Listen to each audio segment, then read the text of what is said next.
દાહોદમાં જિલ્લા ટાસ્ક ફોર્સની ટીમ દ્વારા કાર્યવાહી કરવામાં આવી। સફાઈ કામગીરી કરતા કર્મચારીઓ પર રેડ કરવામાં આવી છે। સફાઈની કામગીરીમાં 4 તરુણ મળી આવ્યા।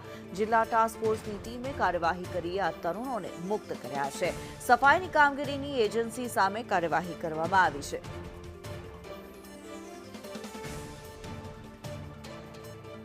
સફાઈની કામગીરીની એજન્સી સામે કાર્યવાહી કરવામાં આવી છે। દાહોદથી જ ખબર આવી રહી છે। જિલ્લા ટાસ્ક ફોર્સ દ્વારા કાર્યવાહી કરવામાં આવી। રાત્રિ દરમિયાન કાર્યવાહી કરવામાં આવી છે। શહેરમાં રાત્રિ દરમિયાન સફાઈ કામગીરી કરતા કર્મચારીઓ પર રેડ કરવામાં આવી હતી।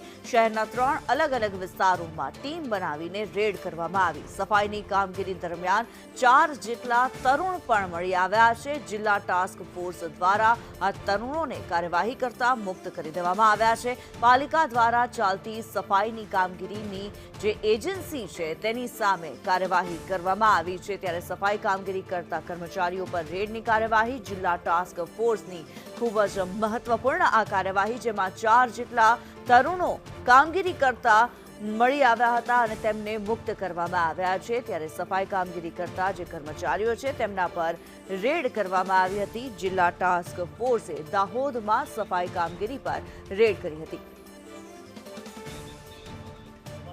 હેમલ પંચાલ વધુ વિગતો જણાવી રહ્યા છે। હેમલ, સફાઈ કામગીરી કરતા કર્મચારીઓ પર રેડની જે કાર્યવાહી કરવામાં આવી છે, શું માહિતી મળી રહી છે?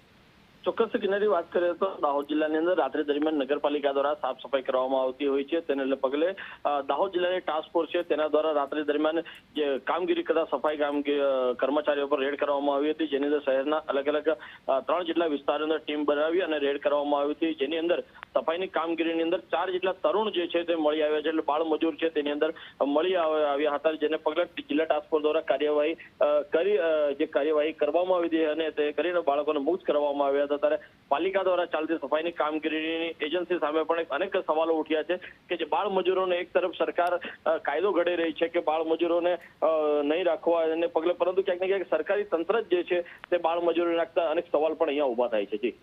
જી ધન્યવાદ હેમલ આ માહિતી માટે।